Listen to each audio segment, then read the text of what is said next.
এবং আগামীকাল থেকে কিন্তু ঘূর্ণিঝড় তৈরি হওয়ার যে প্রক্রিয়া সেটা কিন্তু শুরু হয়ে যাবে ভারতের যেটা হচ্ছে আপনাদের বে অফ বেঙ্গল অর্থাৎ বঙ্গোপসাগরে।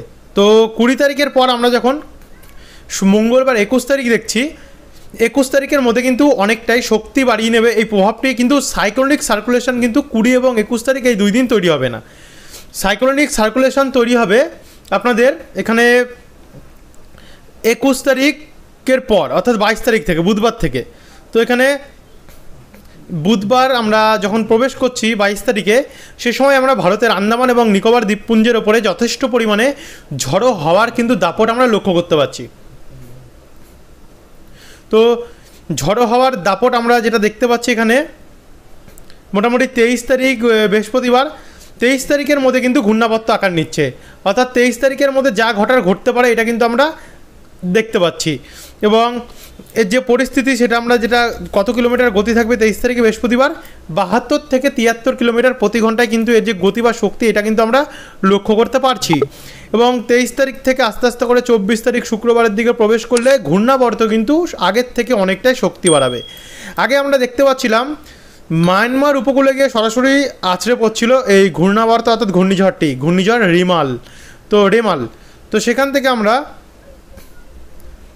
শনিবার 25 তারিখের মধ্যে গেলে দেখুন ঘূর্ণিঝড়টি যাচ্ছে ঠিকই মায়ানমার উপকূলের দিকে, কিন্তু এটা হঠাৎ করে তার মুখ এবং গতি দুটোতেই কিন্তু পরিবর্তন আমরা দেখতে পাচ্ছি। তো গতি এবং পথ দুটোই দেখতে পাচ্ছেন এই মায়ানমার উপকূলের সামনে থেকে পরিবর্তন হবে। মায়ানমার উপকূলের সামনে যখন থাকবে 25 তারিখ বিকেল 5টায়, সেই সময় তার যে সর্বোচ্চ গতি সেটা কিন্তু 77 কিলোমিটার প্রতি ঘন্টায় থাকবে। হয়তো শক্তিটা 77 কিলোমিটার থাকার কারণ যেহেতু উপকূলের সামনে থাকছে, উপকূলে বাড়ি খাচ্ছে কিছুটা, তার জন্য শক্তি ততটা আমরা বাড়তে দেখতে পাচ্ছি না। কিন্তু রোববার 26 তারিখে গিয়ে আমরা এর যে শক্তি বা গতি তাতে কিন্তু অনেকটাই পরিবর্তন দেখতে পাচ্ছি। 85 কিলোমিটার প্রতি ঘন্টায় এর যে গতি বা শক্তি এটা উঠতে পারে রোববার 26 তারিখের মধ্যে।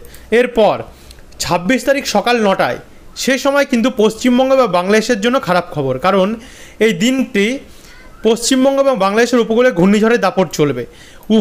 বাংলাদেশের হাতিয়া উপকূল, কলাপাড়া, পাথরঘাটা, মাঠবেড়িয়া, মির্জাগঞ্জ, মোংলা, বাগেরহাট, খুলনা, অভয়নগর, যশোর, মাদারীপুর এবং বরিশাল সমেত পশ্চিমবঙ্গের চন্দননগর, শান্তিপুর, কলকাতা, খড়দা এবং কোলাঘাট এই সমস্ত অংশের প্রভাব ঘটবে। সঙ্গে হলদিবাড়ি, গঙ্গাসাগর, নামখানা, ফ্রেজারগঞ্জ, কাকদ্বীপ এই সমস্ত সাইডেও আমরা এর যে যথেষ্ট পরিমাণে প্রভাব সেটা কিন্তু লক্ষ্য করতে পারছি। এটা সবে শুরু। তারপরে যখন এটা আছড়ে পড়ার সময় আমরা দেখতে পাচ্ছি আছড়ে কিন্তু তখন পুরোপুরিভাবে পড়েনি। বিকেল 4টের সময় এর যে অনেকাংশ এর ঘিরে নেবে পশ্চিমবঙ্গে, যেমন পুরুলিয়া, দুর্গাপুর, আসানসোল, চিত্তরঞ্জন, শিলিগুড়ি বলছি, নলহাটি, কাটোয়া, শান্তিপুর অর্থাৎ নদিয়া ডিস্ট্রিক্ট, পূর্ব এবং পশ্চিম বর্ধমান, আরামবাগ, কোলাঘাট, খড়গপুর 2, মেদিনীপুর হয়ে এদিকে মালদা, দুলিয়া, নলহাটি, সঙ্গে আমরা শিলিগুড়ি, জলপাইগুড়ি, নকশালবাড়ি, আলিপুরদুয়ার, শ্রীরামপুর এই সমস্ত জায়গাতেও কিন্তু আমরা দেখতে পাচ্ছি এই যে প্রভাব সেটা আমরা লক্ষ্য করতে পারছি।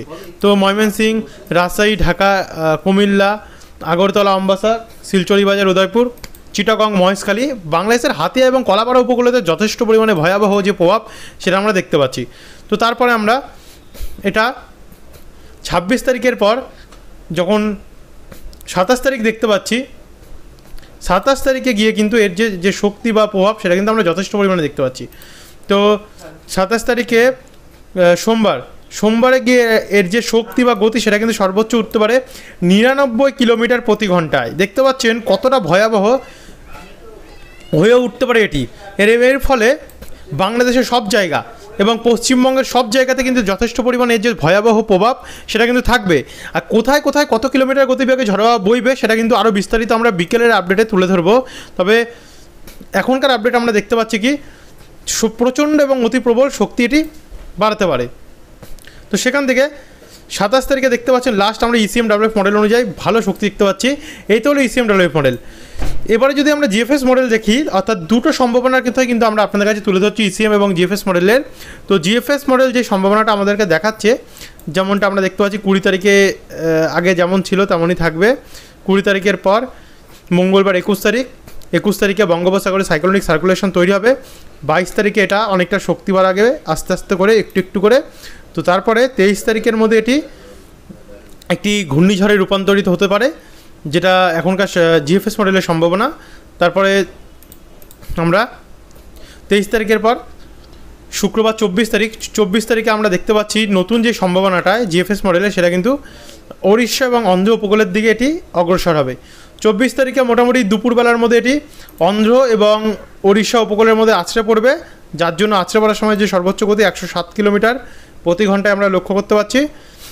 তারপরে শনিবার 25 তারিখের মধ্যে আমরা এই যে সর্বোচ্চ শক্তি সেটা কিন্তু দেখতে পাচ্ছি কত, 26 কিলোমিটার প্রতি ঘন্টায়, 126। তো সেখান থেকে আমরা আস্তে আস্তে করে বাংলাদেশের অর্থাৎ পশ্চিমবঙ্গের ওপরেও দেখতে পাচ্ছি যে গতি বা শক্তি সেটা থাকবে। আর আস্তে আস্তে করে এটি 26 তারিখের দুপুর বা বিকেলবেলার মধ্যে এটা কিন্তু আছড়ে পড়ে পুরোপুরিভাবে এই যে শক্তি সেটা কিন্তু হারাতে পারে, এটা কিন্তু আমরা দেখতে পাচ্ছি।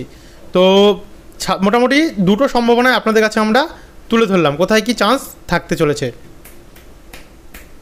তো এই হচ্ছে আপনাদেরকে আমরা শুরু থেকে শেষ পর্যন্ত পুরো একদম পরিস্থিতি কিন্তু বন্ধুরা তুলে ধরলাম। তো এরপরে একবার আমরা দেখে নেব বজ্রবিদ্যুৎ বন্ধুরা কতটা হতে পারে। তো ঘূর্ণিঝড় মানে বজ্রবিদ্যুৎ বৃষ্টি, যেটা তো আপনারা জানেনই, পুরো একদম ভাসিয়ে দেবে, জায়গায় জায়গায় পুরো বন্যা করে দেবে। তো সেখানে আমরা 25 তারিখে আছড়ে পড়ার আগে আমরা দেখতে পাচ্ছি পশ্চিমবঙ্গ, ত্রিপুরা এবং বাংলাদেশ এই কটি জায়গা নিয়ে হয়ে গেছে বৃষ্টির যে সম্ভাবনা সেটি। তো সেখান থেকে আমরা 25 তারিখের মধ্যে আমরা দেখতে পাচ্ছি পশ্চিমবঙ্গ বাংলাদেশের উপকূলে প্রবল বৃষ্টি, প্রচণ্ড বজ্রপাত সমেত বৃষ্টি 25 তারিখ থেকে। 26 তারিখের মধ্যে আরও ভয়াবহ পরিস্থিতি তৈরি হতে পারে এর ফলে। এটা কিন্তু আমাদেরকে টোটালটা জিএফএস মডেল, আমরা ইসিএমডব্লিউ মডেল এখন আমাদের আপডেট আসেনি, আমরা একবার ইসিএমডব্লিউ মডেলে ক্লিক করব। তো এই দেখুন ভালো শক্তি কিন্তু আমরা দেখতে পাচ্ছি। তো বন্ধুরা এই ছিল এখনকার আপডেট। আশা করি আপনারা বুঝতে পেরেছেন কোথায় কোথায় ঘূর্ণিঝড়ে কতটা গতি থাকবে, সম্পূর্ণ কিছু কিন্তু আমরা আপনাদের কাছে তুলে ধরলাম। এরপরে যদি আরও নতুন নতুন কোনো পরিবর্তন ঘটে সবার প্রথমে আপনাদের কাছে নিয়ে আসার আমরা চেষ্টা করব। একবার সবার প্রথমে দেখিয়ে দেবো বায়ুর দিক এবং গতিমুট, তো কোথায় কোথায় এই ঘূর্ণিঝড়ের জিএফএস মডেল অনুযায়ী যাচ্ছে, দেখুন কী পরিস্থিতি।